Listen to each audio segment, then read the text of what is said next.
They are a telltale sign that campaign season is in full swing. Poll results are coming out like politicians' smiles. The question is, what do we make of the numbers? Here to talk about that is Quinnipiac University political science professor Scott McLean and also the director of Quinnipiac University's Polling Institute, Doug Schwartz. Thanks, guys, for being here. So, obviously, a new poll came out this week, a poll that puts Blumenthal, Attorney General Richard Blumenthal, 20 points still lead over his challenger, Linda McMahon. And, you know, within minutes of that poll coming out, I was getting calls from both sides. You know, the spin begins in terms of how they view it, what the strengths are and the weaknesses. What, though, Doug, let's start with you. What role do polls play at this point? I mean, we're 5 months, right, from the election. What role do you think that they should be playing? Well, they give us an early indication of how well the candidates are doing, how well their messages are coming across. And we're finding right now that Blumenthal keeps his big lead. But, you know, one of the really interesting parts of this campaign is how has that Vietnam controversy affected the race? It was the big story, and it clearly had an effect. A week after the controversy broke over Blumenthal's statements about his Vietnam War record, we saw a change in the numbers, that his numbers started to go down. So we went back in the field 2 weeks later, and his numbers have stabilized now. So it appears that he took a hit in the polls, but he's still comfortably ahead of McMahon. Was it, Scott, as big of a hit as anticipated, do you think? Or I really expected Blumenthal to be hurt much worse by this.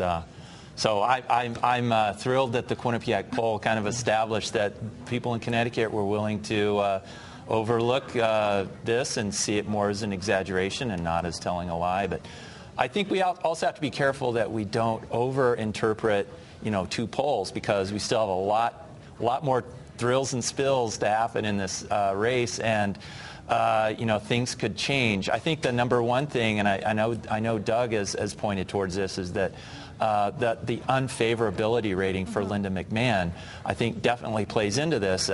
It's one thing to be disappointed with Attorney General Blumenthal's way of talking about his Vietnam experience, or lack of it, and another to say, I'm going to switch my vote to Linda McMahon. People just don't know enough about her yet, and they may by the end of this race. But her, in this latest poll, her favorability or unfavorability decreased, right? I mean, she's gaining points there. Right. She's a little bit more favorably viewed than she was 2 weeks ago. In our last poll, it was somewhat of a surprise that her favorability rating went down, that for the first time she had a negative favorability rating. The reason was she had just won this surprising victory at the Republican convention, so we thought we might see a mini bounce for McMahon, but instead her numbers went the other way.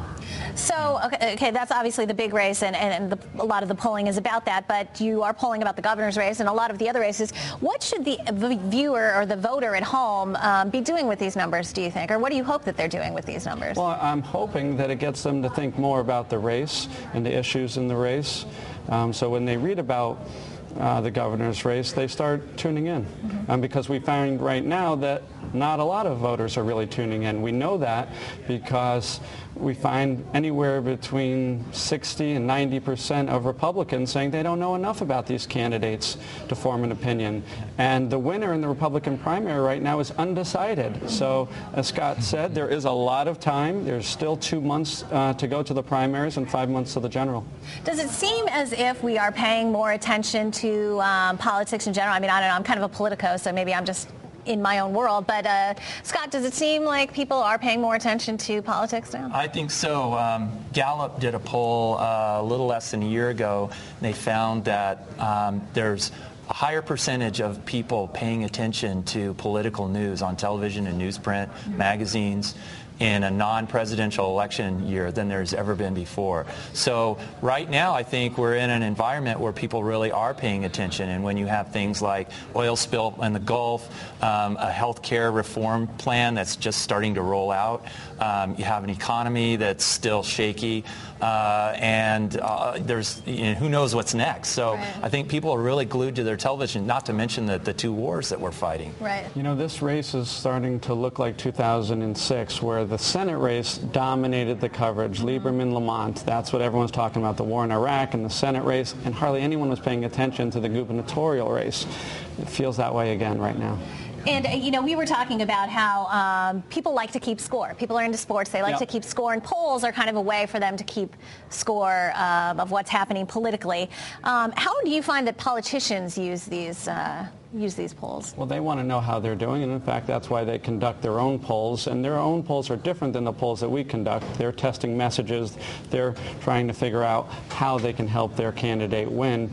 We're just trying to give a good objective measure of where the public stands. Right. Scott, we talked a little earlier today about how accurate these polls are. How accurate are they in terms of being a predictor for the outcome? Well, just to piggyback on what Doug just said, the other universal is that politicians say they're not governed by polls. Yeah. So that's another way they use polls, is that they'll say that they're not controlled by them. But accuracy is a factor, and I think anytime we talk about polling, we have to look at how far away we are from the actual event, the primary or the general election. Right. And the closer the poll is to the actual election or primary date, the more reasonably we can expect that poll is going to be accurate. All right. Well, we anticipate, we're looking forward to lots more of results from you guys, and I appreciate you coming in to talk about what we should be doing with the numbers. Thanks, now, Sarah. Coming up next, Hartford's mayor is spending a lot of time in court. He's fighting to stay out of jail, and he's fighting to stay in City Hall. We're going to have a discussion about his trial coming up.